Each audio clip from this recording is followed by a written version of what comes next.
त्याच्यामध्ये लाडक्या बहिणींना पुढच्या काळामध्ये 1500च्या ऐवजी 2100 रुपये देण्याचा आमचा संकल्प आहे। शेतकऱ्यांची कर्जमाफी करण्याचा आमचा संकल्प आहे, कारण शेतकऱ्यांना आम्ही ऑलरेडी मोफत वीज दिलेली आहे, पण शेतकऱ्यांची कर्जमाफी आम्ही करतो आहोत।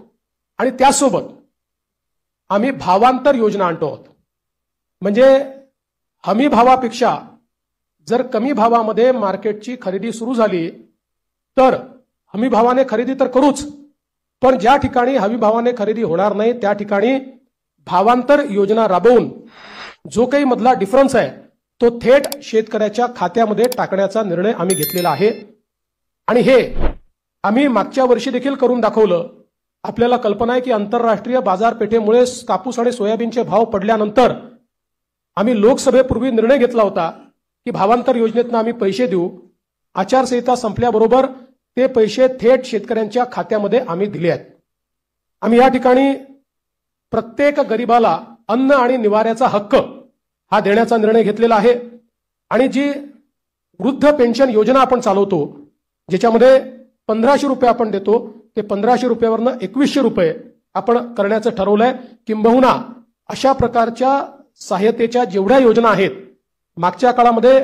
मित्रांनो, तुम्हाला अशाच नवनवीन सरकारी योजनेबद्दल आपल्या चॅनलवरती अपडेट मिळत राहतो। चॅनलला सबस्क्राइब करायला विसरू नका आणि जास्तीत जास्त लोकांपर्यंत हा व्हिडिओ शेअर करा। मित्रांनो, या व्हिडिओमध्ये देवेंद्र फडणवीस सांगतात त्यांचे नवीन काही गोष्टी त्या आपल्या महाराष्ट्रामध्ये लागू करणार आहेत।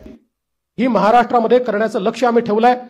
आता ज्या गतिशीलतेनं महाराष्ट्रामध्ये औद्योगिकरण होत आहे आणि एफडीआय मध्ये देशाच्या 52% एफडीआय आपल्याकडे आलाय, मला विश्वास आहे की 25 लाख रोजगाराच्या संधी आम्ही तयार करू। आणि त्याचसोबत 10 लाख विद्यार्थ्यांना या ठिकाणी विद्यावेतनाच्या माध्यमातून आम्ही त्या ठिकाणी नोकऱ्या करण्याकरता किंवा त्यांना रोजगार देण्याकरता अग्रसर असणार आहोत। दुसरं, मागच्या 2.5 वर्षामध्ये आम्ही सरकारी नोकऱ्यांवरचा सगळा निर्बंध हटवून जवळपास 1 लाखपेक्षा जास्त, आम्ही 75,000 घोषणा केली होती, पण 1 लाखपेक्षा जास्त नोकऱ्या या सरकारी क्षेत्रामध्ये त्या ठिकाणी दिलेल्या आहेत।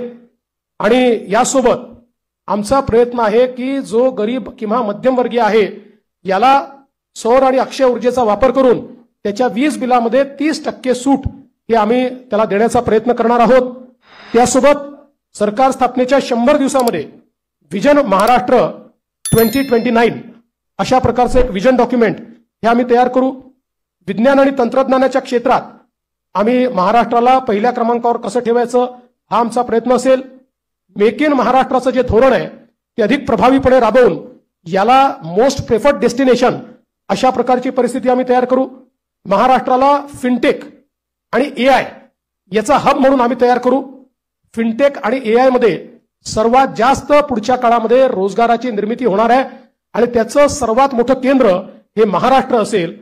यासोबत एरोनॉटिकल आणि स्पेस या क्षेत्रामध्ये उत्पादनाच्या संधी आहेत, त्या संदर्भात आमचं सरकार काम करेल।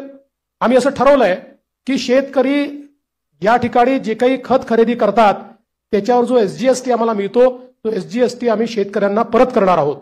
त्यासोबत आम्ही शेतकऱ्यांकरता मोठ्या प्रमाणात जी मूल्य साखळी आहे ती मूल्य साखळी तयार करण्याचा आमचा प्रयत्न असणार आहे, जेणेकरून शेतमालाला त्या ठिकाणी मोठ्या प्रमाणात भाव मिळेल।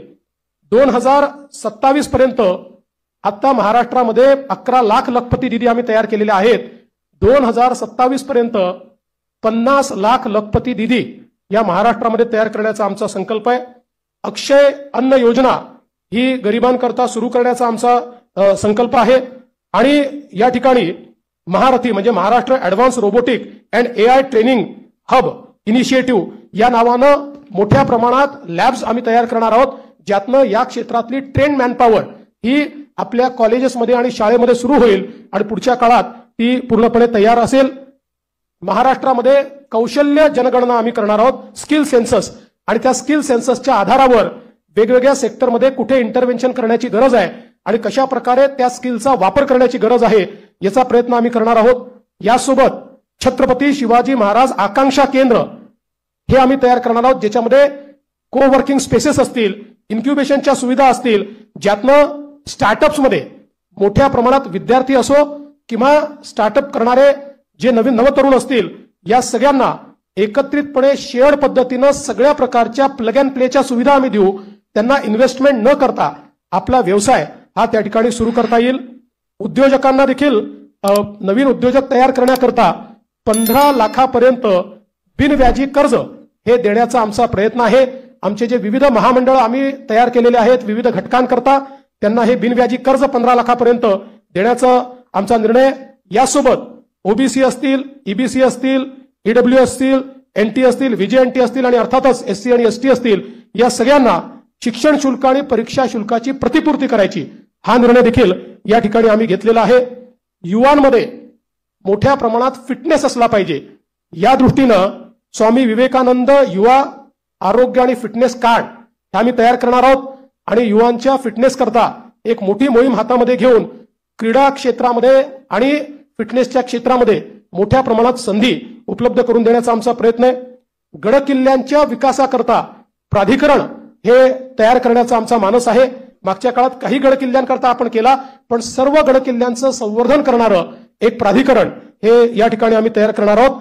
आणि ज्येष्ठ नागरिकांना प्राधान्य देण्याच्या दृष्टीनं एक ज्येष्ठ नागरिकांसाठी विविध सेवा देणारं धोरण आज आपल्याकडे आपण अनेक सेवा देतो पण त्या सगळ्या ज्या सेवा आहेत या सेवांचं एक एकत्रित धोरण हे तयार करण्याचा आमचा प्रयत्न आहे.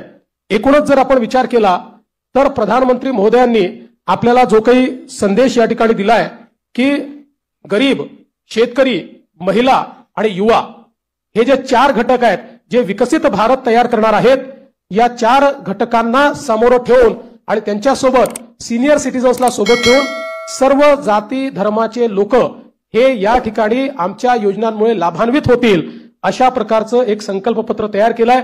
जे मूळ आमचं डॉक्युमेंट आहे याच्यामध्ये सगळ्या क्षेत्रांचा रोडमॅप देखील आम्ही दिलेला आहे.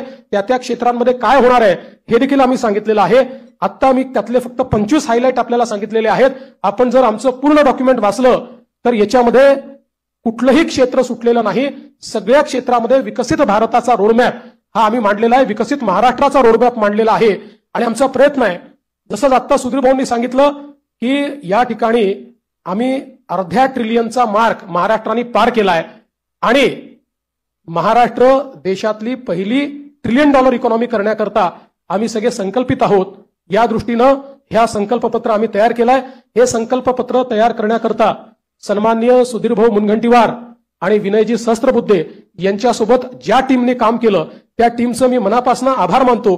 खूप जवळपास महिने, 1.5 महिने, 2 महिने एक मोठी प्रक्रिया राबवून त्यांनी या ठिकाणी हे संकल्पपत्र केलेलं आहे आणि 2029च्या निवडणुकीला जेव्हा सामोरे जाऊ त्यावेळी या संकल्पपत्रासोबत एक रिपोर्ट आम्ही देऊ की या संकल्पपत्रात काय सांगितलं होतं आणि आम्ही काय काय पूर्ण केलं अशा प्रकारचा रिपोर्ट देखील आम्ही आपल्या समोर ठेवू. खूप खूप धन्यवाद.